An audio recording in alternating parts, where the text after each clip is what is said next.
What's going on, guys? Another edition of the Connor and Mark Show. Make sure you click that subscribe button on our YouTube page. Also follow us on our Twitter and Instagram at Connor and Mark Show. Got a very special guest today. He covers the draft for the Draft Wire. Also, Bears writer for WCU Gridiron. You can follow him on Twitter at Jacob Infante at Jacob Infante 24.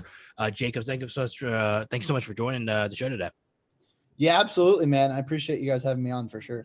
Yeah, so the draft is tomorrow, and we have a lot to dissect because it's a lot of rumors, a lot of stuff going around on the internet, and I'd like to take obviously a deep dive into what's going to happen for these next couple of days. So really, looking at the top of the draft, we kind of have an idea of what's going to happen at number one with the Jaguars and number two with the Jets. It looks like it's going to be Trevor Lawrence going to Jacksonville and Zach Wilson going to New York to play for the Jets. But starting at number three spot, really there's a lot of rumors going around. What do you think is going to happen there with the 49ers? Because I know they have a little bit of a dilemma with Mac Jones and Trey Lance. So we all know they're going to be taking a quarterback. So what do you think is going to happen at that three spot? If I had to hazard a guess right now, I'd probably say it's going to be Mac Jones at 3.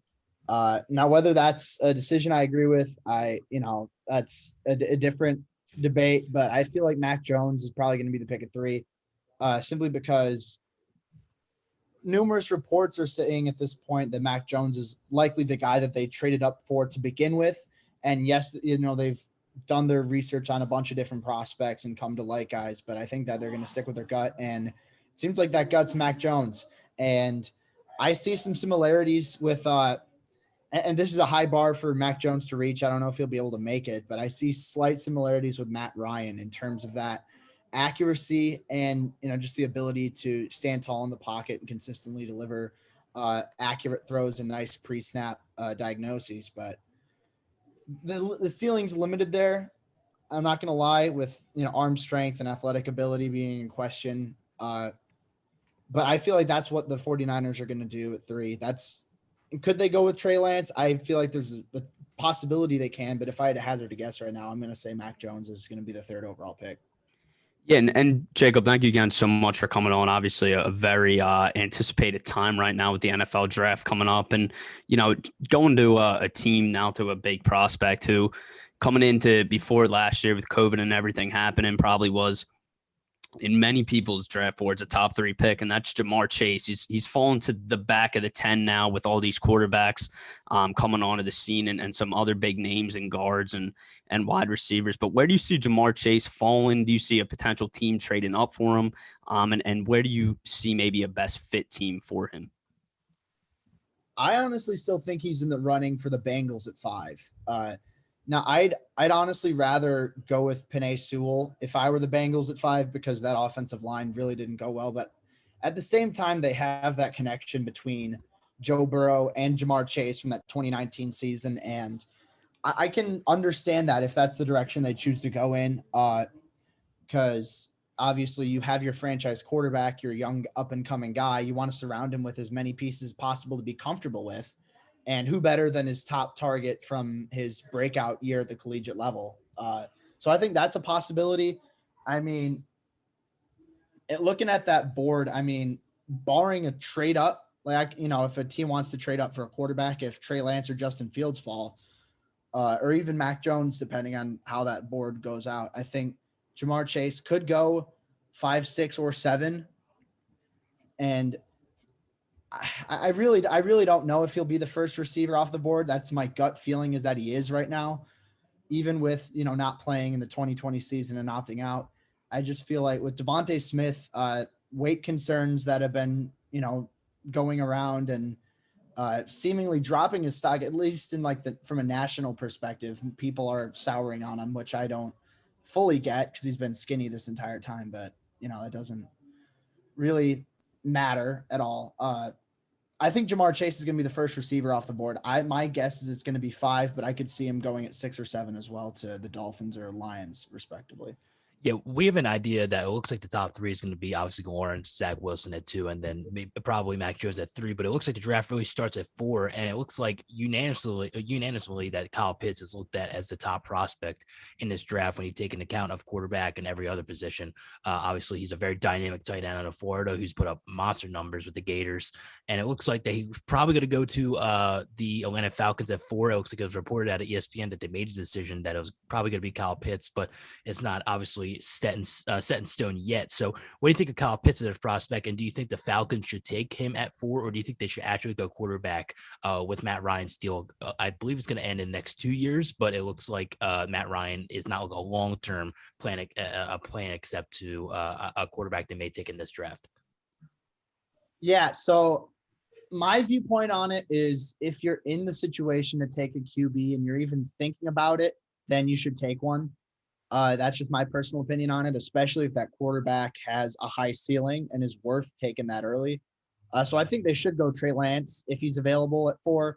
I mean, if I'm going to be honest, I feel like Justin Fields should be the pick at 3, but that's not going to happen. And it's very unlikely the Falcons go Justin Fields at this point. The Falcons are in the situation where they have their guy for at least like another year or two in Matt Ryan, who's playing at a high level. They don't need a guy who can start right away.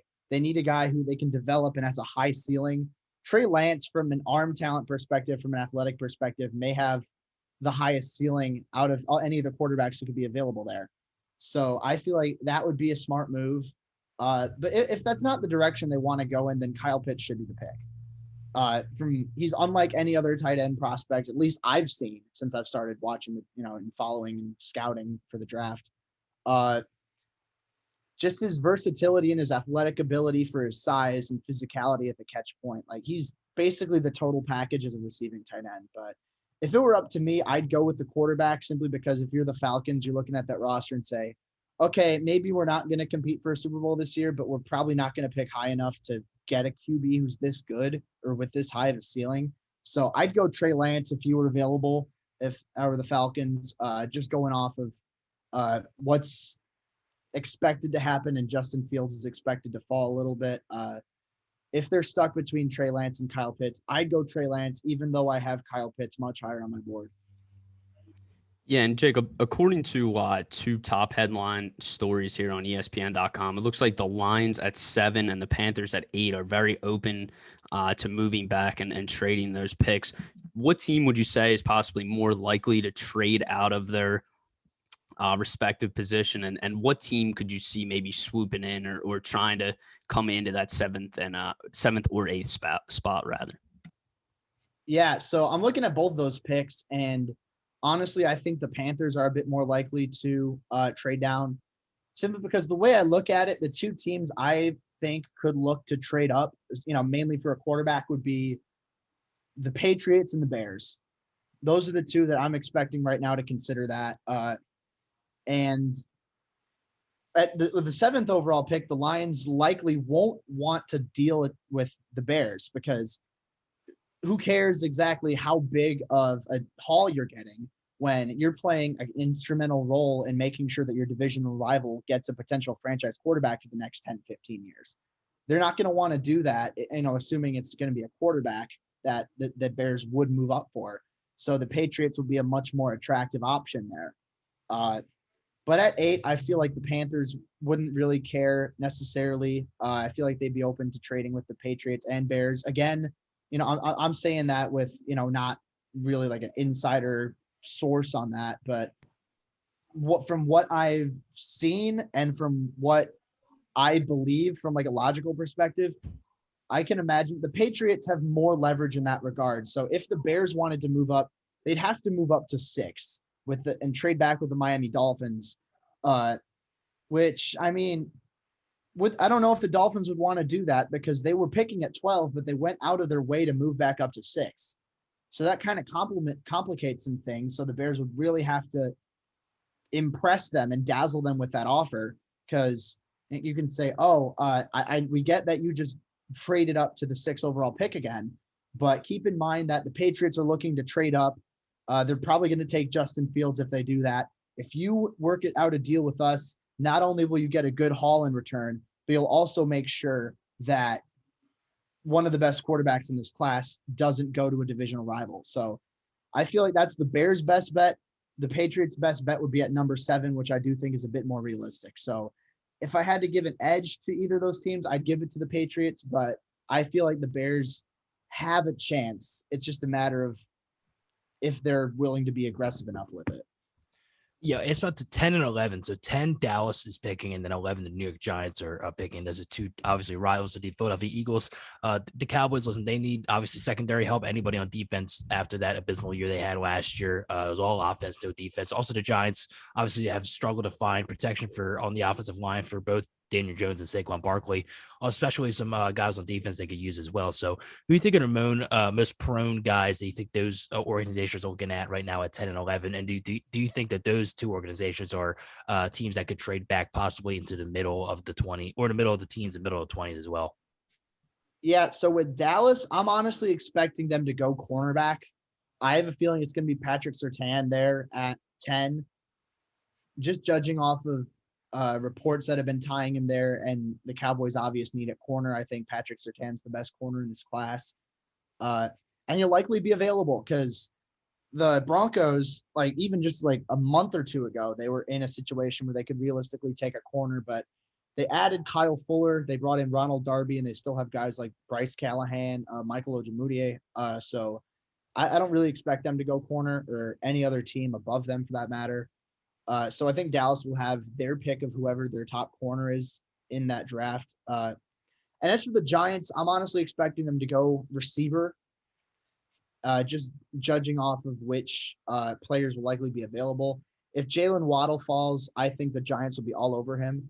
I don't know if they do the same for Devontae Smith, simply because, if Devontae Smith and Jalen Waddle are both available. I mean, Jalen Waddle fits an archetype that you don't really have on that roster. Like, sure, you've got John Ross as a speedster, but he's not much more than depth at this point in his career.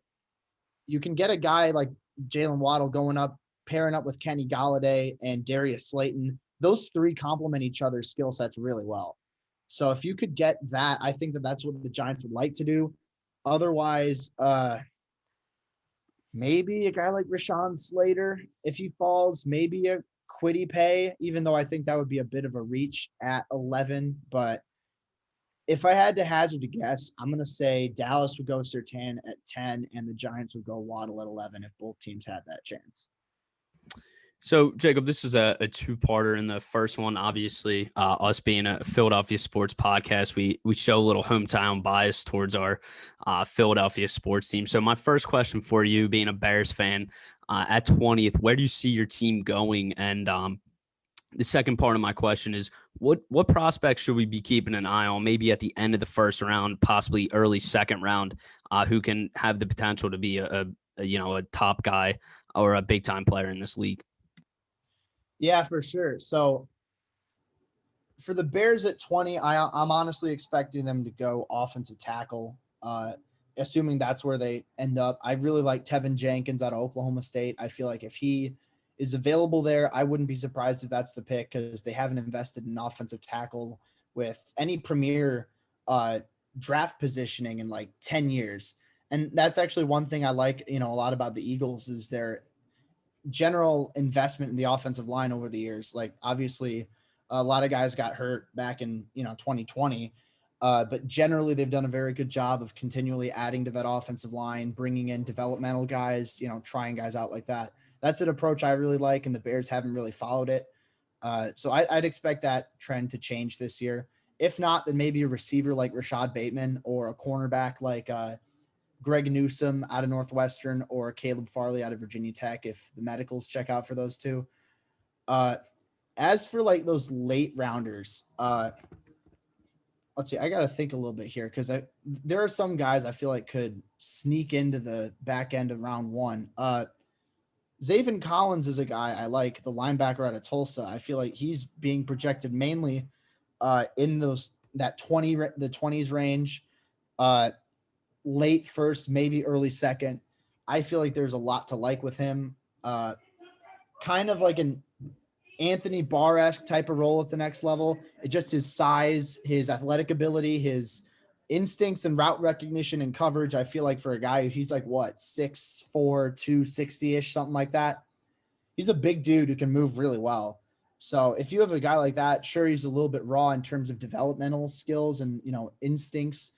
But I think that there's a lot of potential to work with him. So if a team's willing to be patient as a strong side linebacker, I feel like that would be a really good fit for him at the next level. Yeah, one final question here, Jacob. A bold prediction here for Thursday night. Do you see a prospect coming up really high that people don't really see coming, or do you see a team maybe reach on a guy that they really like? Well, a bold prediction for Thursday night, and what do you think is going to happen? Yeah. If I had to guess about someone rising up like crazy, I could see Jamin Davis, the linebacker out of Kentucky. He's been a super late riser up draft boards, and for one reason or another, he wasn't getting a lot of hype earlier, and now he's getting a ton of hype.